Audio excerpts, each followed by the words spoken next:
We are beginning a new sermon series today, but we're also celebrating a special day in the life of the church. It's normally November 1st. It's a Sunday, or it's a day right after the Reformation. And I am thankful for all the saints who have gone before us here at Gloria Dei and in your lives and in mine. Thankful for the groundwork that they laid in each of our lives as they lived out their faith in Jesus. You heard Stephanie read from Hebrews chapter 12. That's a response to what was written in Hebrews 11, where it talks about the Great Faith Hall of Fame chapters, like to call it, where it has the heroes of the faith. People, everyday people who did incredible things for God's glory. Everyday men and women, those who have gone before us, not just from Scripture, but in current day. Folks living as citizens of heaven, but remembering that they were God's ambassadors on earth.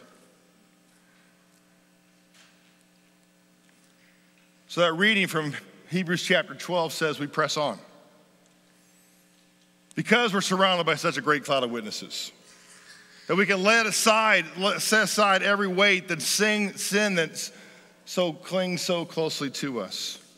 That we can run with perseverance the race marked out for us, fixing our eyes on Jesus, the author and the perfecter of our faith. And when it gets tired, when we just get tired, verse 3 of that section of Scripture says, "Consider him who endured such opposition from sinful men, so that you will not grow weary, so that you will not lose heart." That's why we celebrate today. It's not also to remember the saints, but it's also to celebrate the life that God has given to each of us.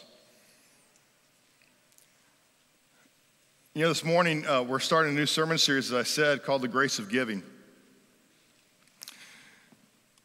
And what I'm completely amazed with Gloria Dei, it's something that I was blessed to inherit, I guess you call it that, is a culture of generosity that was taught and lived out by the members of Gloria Dei for the past 50 plus years of her existence. Some of you may know Pastor John Kieschnick. He was a pastor here for 33 years. Incredible teacher and pastor. Taught me the concept of the grace of giving. In fact, some of you may actually remember the Gloria Dei bookstore. I have a remnant of that bookstore. I was here for a leadership conference in 2003 when Pastor Kay was preaching a sermon series on 2 Corinthians 8 and 9. I got the cassette tapes to prove it. I'm so blessed to have a member who told me they had a way to change this over so I can listen to these sermons again, because I can't find a cassette player anymore. But when we talk about the grace of giving, and we talk about All Saints Sunday, there's a connection here. There's a connection of the grace of generosity of giving that happened in this congregation. People who, again, it's a cliche, I get it, but it's so true, who planted trees whose shade they would never sit under. That we could be here today. That we could celebrate the life and the grace that God has given to each of us, so that we can help more people live life with Jesus every day, so that we can live fully alive in God's grace. And so I want to teach next week and the following week on 2 Corinthians 8 and 9, but to set that up, I thought it'd be a great way to introduce God's grace, maybe as a continuation from last Sunday, as we look at the parable of the prodigal son. So I'm going to invite you to turn to Luke chapter 15, and as you do that, the light's a little bright up here, so I might have to put on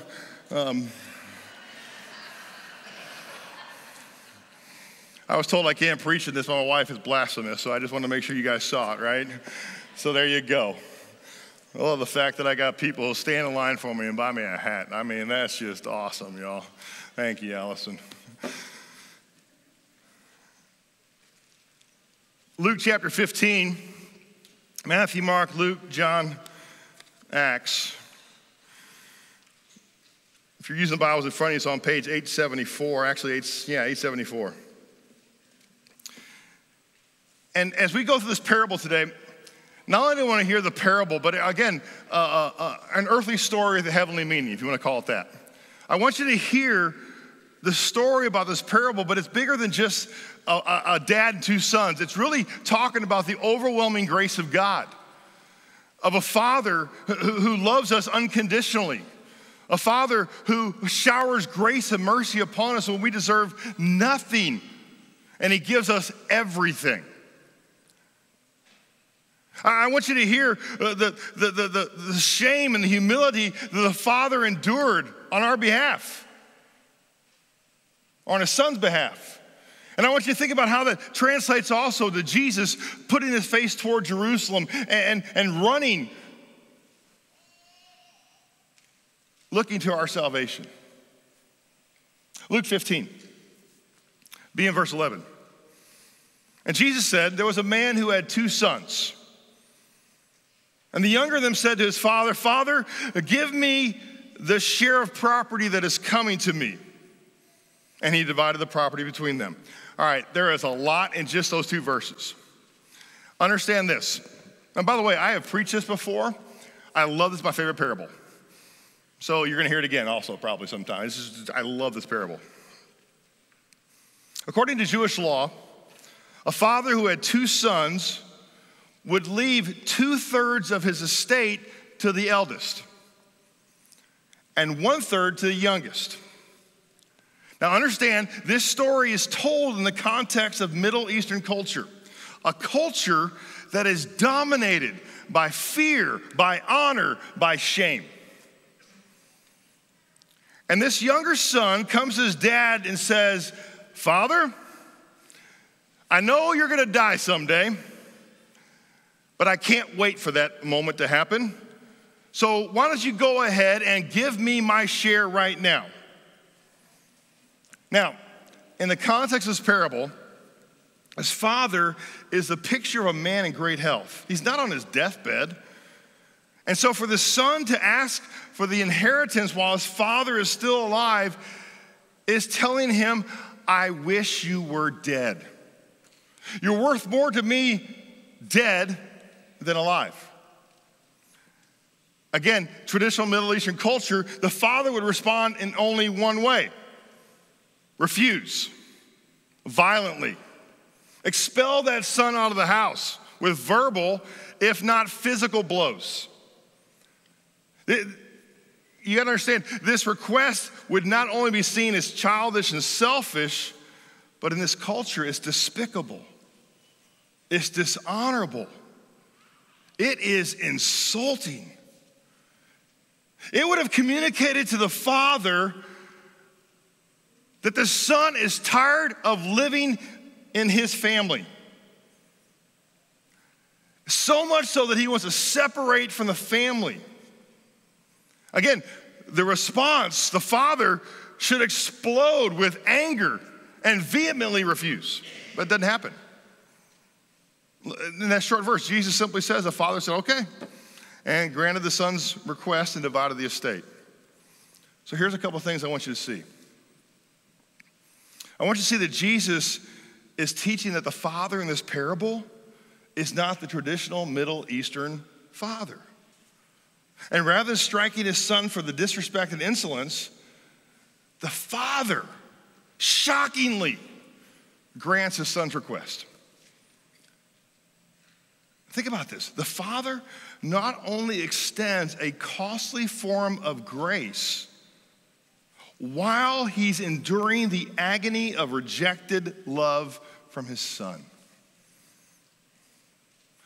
Think about what's all going on in this transaction. There is so much pain in the heart and mind of that father. The father has this incredible unconditional love for his son, and his son has rejected it, thrown in his face.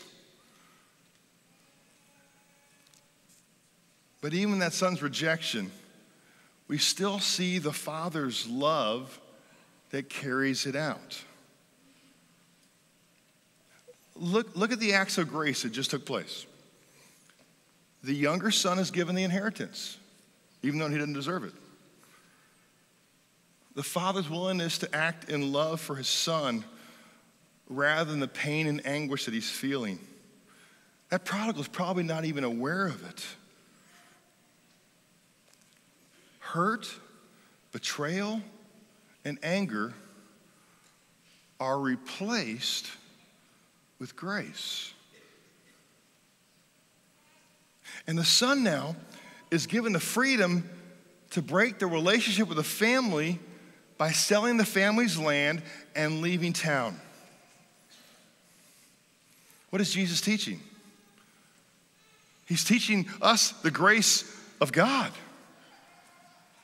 He's also living out what is later written in Romans chapter 1. The father is giving the son over to his foolishness. If that's what the son wants, here you go. Knowing full well the son is going to fail. Well, why does the father do this? It's his nature. He's willing to grant ultimate freedom. And that freedom even includes the rejection of love offered to his son. In a costly demonstration of overwhelming grace, you see the response of the Father. I think about every day that I reject my Heavenly Father with my attitude or with my sin, with my actions or lack of action. And I grieve him, and yet in a costly demonstration of grace, he sends his son Jesus. I don't deserve anything, and he gives me everything. And the hurt, if he feels it, and the anger, the wrath of God are placed on Jesus and repurposed into grace for me. And you see, this land we're talking about, it's family land. It's generational. The father is literally giving away himself to the pressure and requests from this son. Look at verse 13. Not many days later, the younger son gathered all that he had and took a journey into a far country, and there squandered his property in reckless living. Just imagine, prodigal sets out, sells his own land and inheritance while his father is still living and in good health. He's living in that village. Normally, a sale like that would take months, maybe even years. But it's like a quit claim, quick sale. And the community at large is horrified.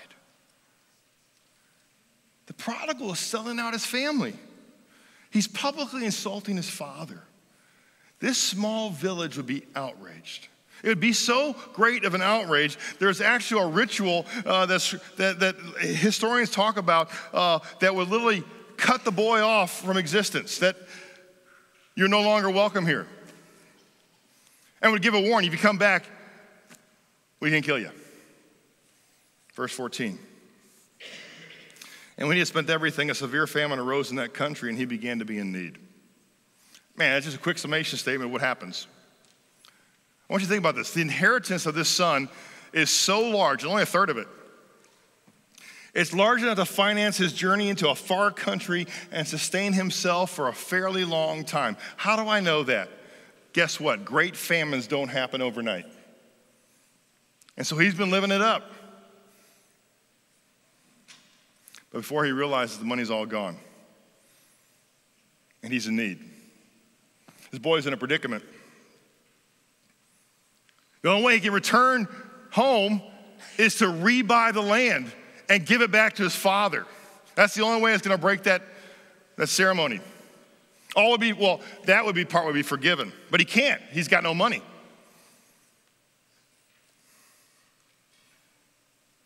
So if he goes home, he's got to go home, tail between his legs, and publicly be shamed.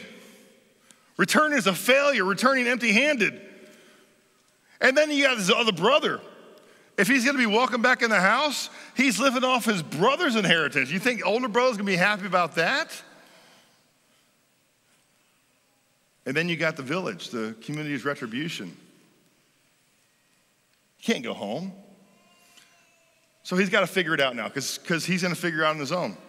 Verse 15, so he went and hired himself out to one of the citizens of that country, who sent him into the fields to feed pigs. And he was longing to be fed with the pods that the pigs ate, and no one gave him anything. The son at this point is at a point of starvation and should have just returned home. But his pride, his fear, his guilt, his shame has gotten the best of him. And to make matters worse, look how that verse ends. The citizens of the country refused to help him. And there he is in a pig pen, feeding hogs. Look at the depths he's dropped.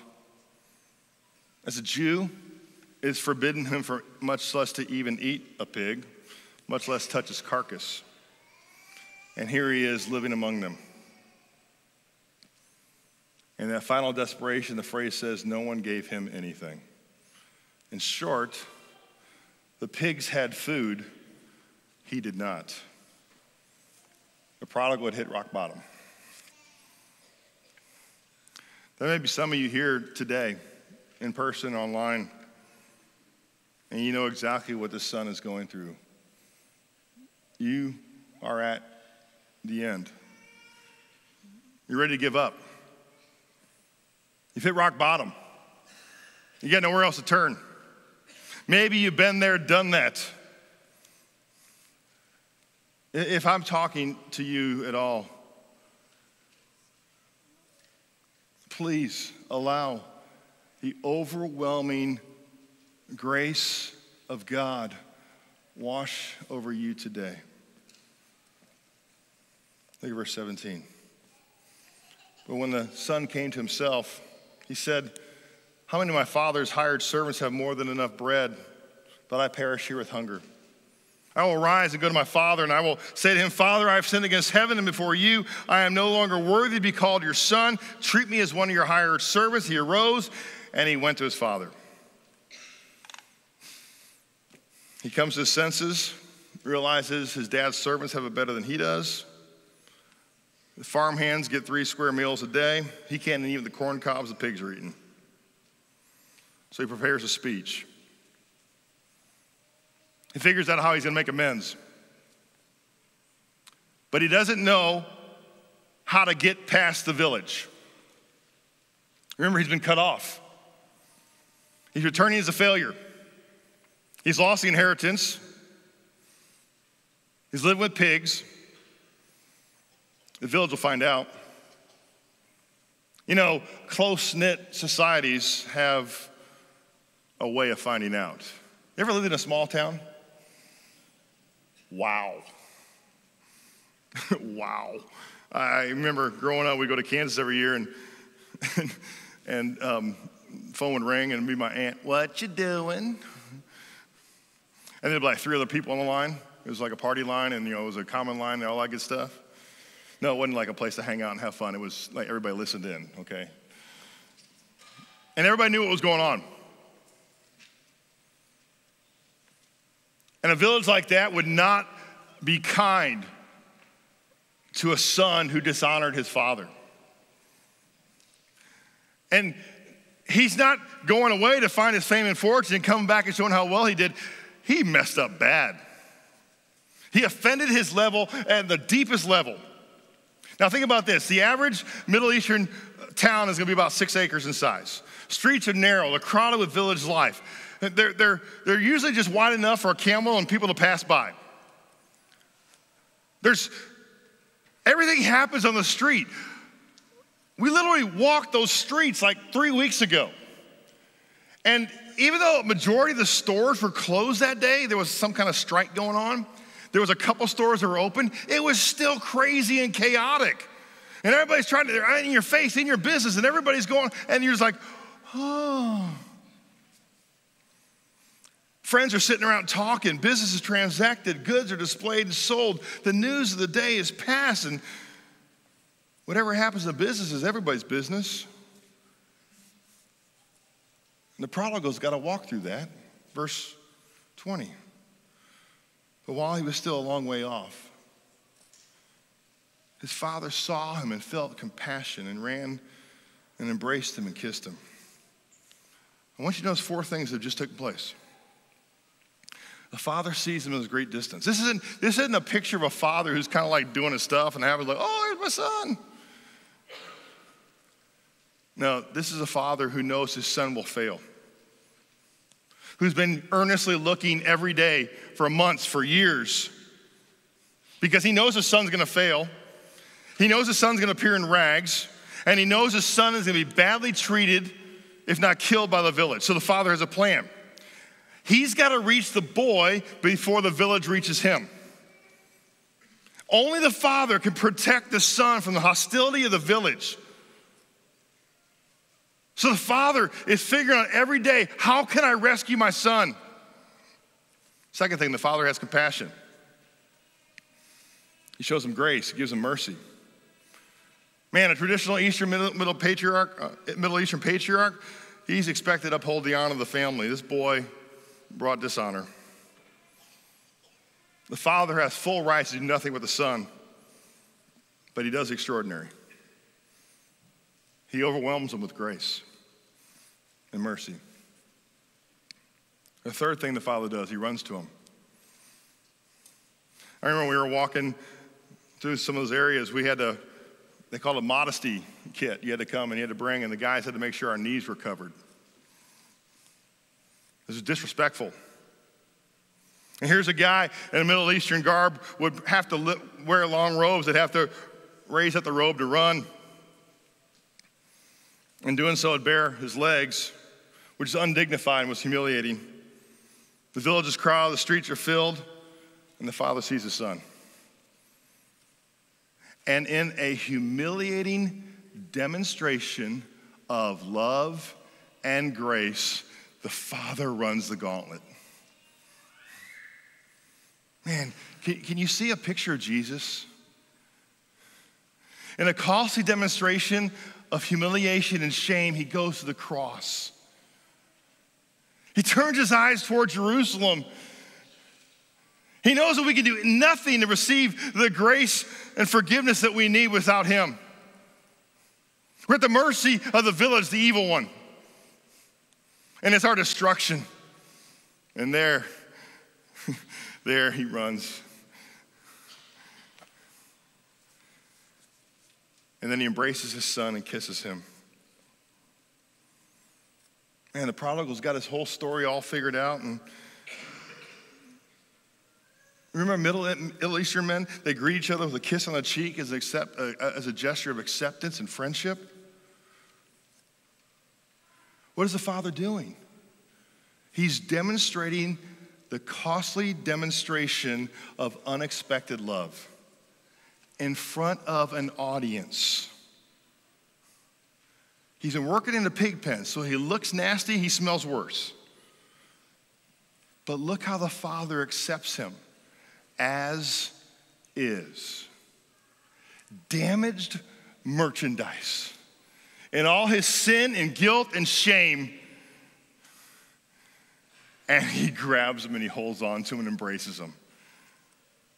Verse 21, the son says, Dad, I've sinned against heaven before you. I'm no longer worthy to be called your son. Father said to his servants, bring quickly the best robe, put it on him, put a ring on his hand, shoes on his feet, bring the fattened calf, kill it, let us eat and celebrate. Look what he says here, my son was dead. He's alive again. He was lost and now is found, and they began to celebrate. You see, after greeting his son and hearing his response, the father says, you can't say enough to me to earn forgiveness. You can't do enough to earn my grace. Let me give it to you. You know what he's doing? He's announcing to the entire village, I have forgiven my son, hands off. This is my son, and I love him, and I forgive him. I welcome him home. There can be no more alienation by the community to this son because of this costly love. The son, with this shock of the father's response, triggers an authentic reconciliation that takes place. The father's love is visible. The cost is enormous. And the prodigal is transformed. Let me invite the band up. So here's my question for you. As we're looking at this series about the grace of giving, and as we study next week 2 Corinthians 8 and 2 Corinthians 9, where Paul actually talks about excel in the grace of giving, what does God's grace mean to you? How will it affect your daily living? How does this message, this parable, going to affect you this afternoon, tomorrow, next week? How do you respond to that kind of overwhelming grace, love, and mercy? The Father's here, y'all. Sent His Son Jesus. His arms were open wide. In an act of public humiliation and pain, there he hanging on the cross. But he doesn't stay there, y'all. He rises victoriously, defeating sin, death, the evil one, that we can live. So just like you heard at the very beginning, consider him who endured such opposition from sinful men, so that you will not grow weary, so that you will not lose heart. Fall into the arms of the Father, who loves you, who extends you his grace and his mercy, and live in him.